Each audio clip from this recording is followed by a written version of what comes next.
is something between us. We sneak in unnoticed, turning our head toward each other, directing our eyes across the room into the other's eyes until they kindle, radiate, yet open the inner darkness into which we plunge.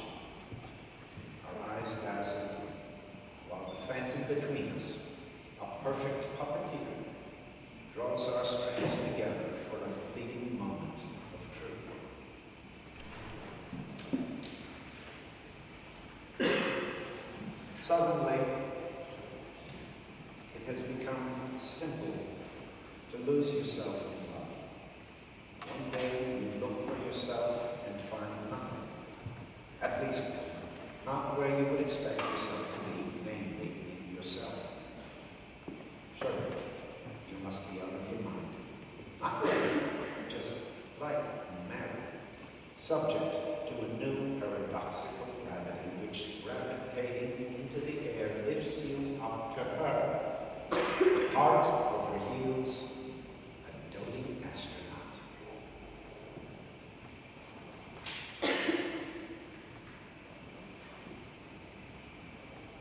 There are, if I have miscounted, 17 different kinds of love.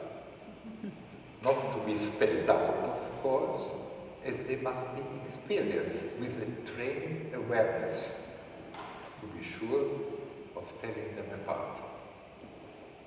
Most demanding of all is to watch yourself loving, scrutinize, catalogue, compare, a feat requiring perseverance, zeal, and an ample reserve of friends.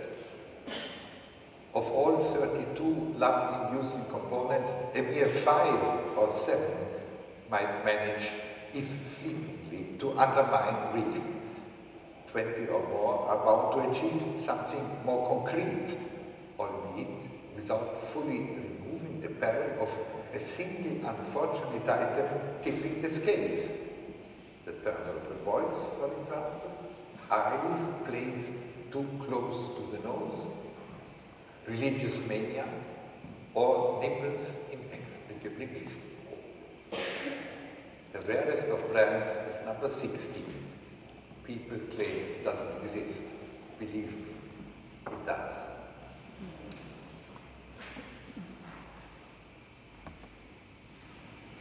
As soon as the virtual people decided to behave like you and me, we knew our game was up.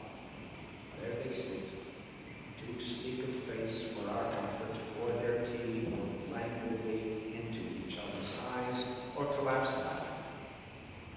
Impeccably, yet with notable refinement, they play the piano, procreate discreetly next door, and shoot the pigeons from the roof, while we veterans of normality see no way out, but to mutate into angels, or even better, turn horrendously evil.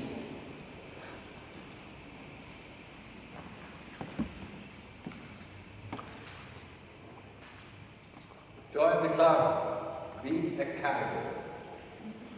Those succulent breasts, rosy steaks, earlobes, and toneless toes will see you through the next famine. The sheer abundance guarantees nourishment forever. Even so, be fastidious and cannibalize where possible your loving ones. The right love-hate tolerance is bound to boost the nutritional value. On dismal days, aim at your outright foe. Coffers, harpies, arbiters of musical taste. There, the pleasure of biting them to bits will be reinforced by the utter nobility of your deeds, the proud achievement of gratifying your fellow citizens no less than yourself. For the sake of your colleagues, keep yourself adequate at all times. That piano should not merely be cooked, but also smoked, has recently been discovered by pigeons. A fire in the local piano store surprisingly revealed that smoked pianos sound nobler than cooked ones. In huge fireplaces they now hang, those dispensers of musical delight like blackened hams. Before smoky, red, and spicy, they satisfy the punishment. Henceforth, the famous house of Busenstein will refrain from boiling pianos hard or soft, according to taste.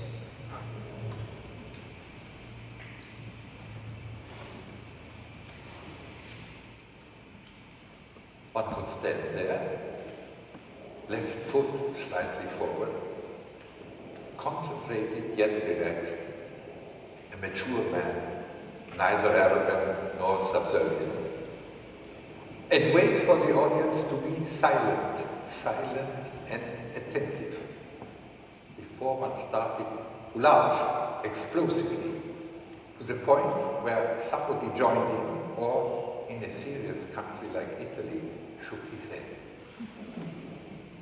One could then aim at the fire hose at the first row, unless one preferred to bow politely, sit down and play something by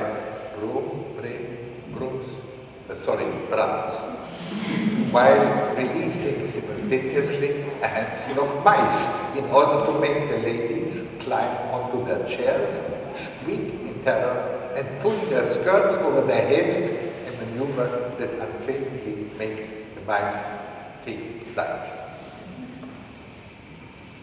One could leave the hall via the fire escape, armed with beer and cigar, to sign autographs at the nearby coffee house, sincerely Brahms, on napkins and handkerchiefs, blouses and bosoms, on earlobes just Brahms.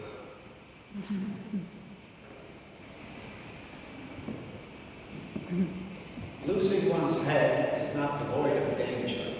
It may take hours, if not days or weeks, to surface again, covered with dust and grime.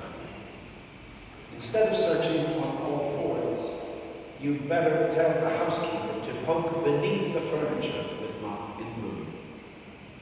Since round objects are quick to roll into remotest corners, it might be prudent to keep the balcony door firmly shut, lest the head stray onto the sidewalk, ending up in undesirable hands.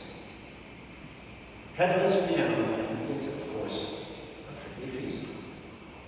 The audience would appreciate it, however, if we exhibited the severed object suitably clean and clearly visible on the concert grand, sporting a stiff collar and thoroughly immersed in the music. It will enhance our enjoyment by its grimaces. See how the mouth twitches, the jaws tremble, the eyes bulge, and the teeth at the final chord are bared like beasts.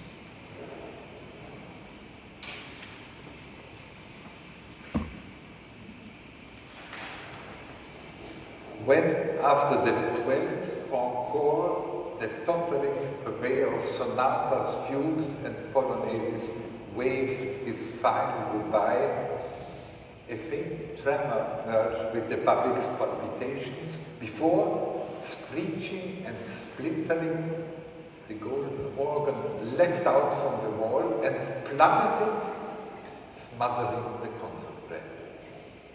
Presiding over the heap of shattered organ pipes, the caryatides kept their cool, while far from proof, all 27 statues of the world's truly great composers hurled themselves row by row, lemming-like, from their pedestals. The end of an era, pronounced a strident voice, swiftly to be silenced by the muffled thud of Schubert's left leg. It could be weeks, if not months, before the musical community regains its footing.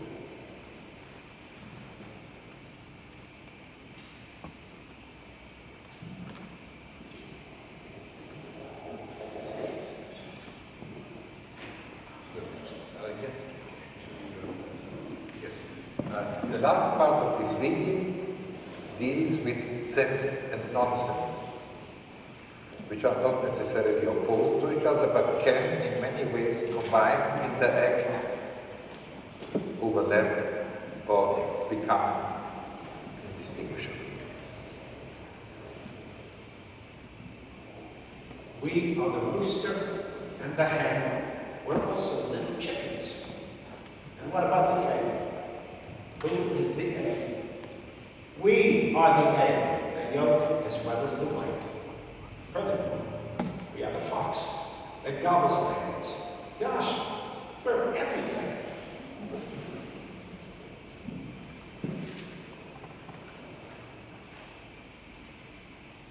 Look how the chief of chiefs carries on squatting in one with black holes, ready to hatch some inanity. What will it be this time? A few galaxies, or merely a new, badly functioning biped? Now and then he sucks an entire universe from his gouty fingers. Then he laughs his resounding laugh, licks his lips, and threatens us with his golden fingernail. Of course, he isn't real, but we still exalt him, our supreme target.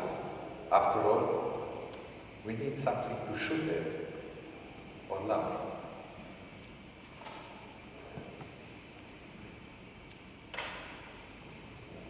At the end of the grueling day, the rheologist treated himself to a cognac. At last, he had accomplished his goal of filming a congregation which, spurred on by the preacher, fell about in their flagstone aisles, convulsed with laughter. Perfect proof that God was a humorist and laughter good for the soul. As for himself, it was a close shave. How he would love to laugh along, but professional pride held him in check. Rheologists do not laugh. The strain of his shoe still ached in his bowels now. However, in peaceful domestic seclusion, he could scarcely wait to savor the video undisturbed. As a precaution, he lay down full length on the carpet, lest he damage the back of his skull, and squealing or screeching with mirth, he toppled over, consumed by laughter, as if succumbing to a secret vice.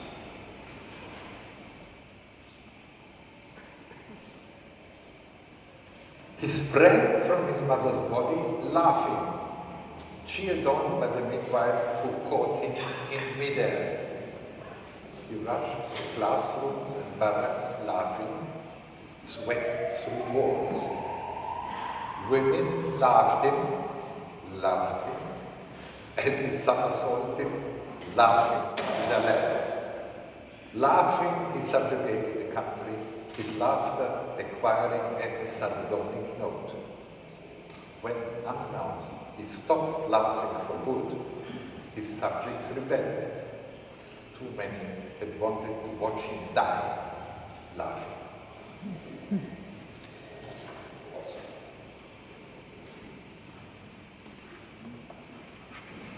When the Dadaist looked into the mirror, he saw some fetching contradictions in himself and his opposite.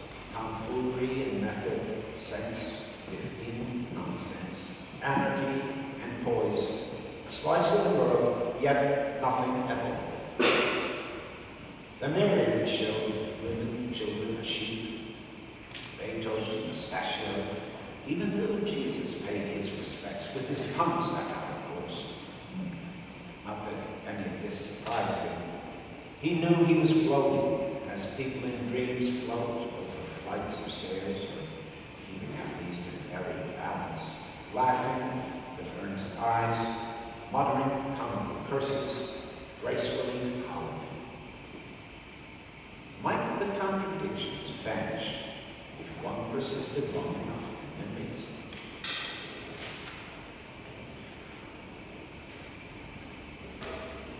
No one believes me, yet I can only repeat, it was I who killed your hamster, the doves in the dove pot, the sheep beneath your window, the magpies and moles, the cyclist on the road, the beggar staring at your house, the woman in your arms, mother, father, not I, who wink at you in the mirror. You are next.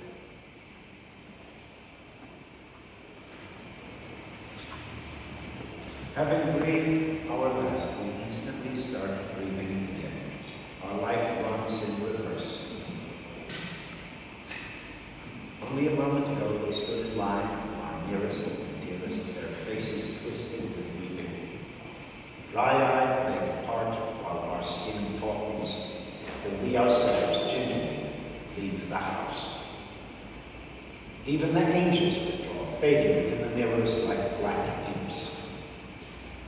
Rewound, the world grows young again, and in the end, lots us out once more.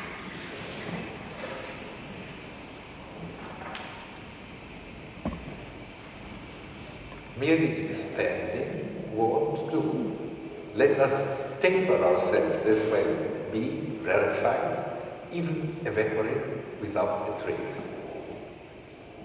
By all means consolidate, but don't fail simultaneously to dissolve, liquefy, minute. The most sophisticated way of speaking softly is silence.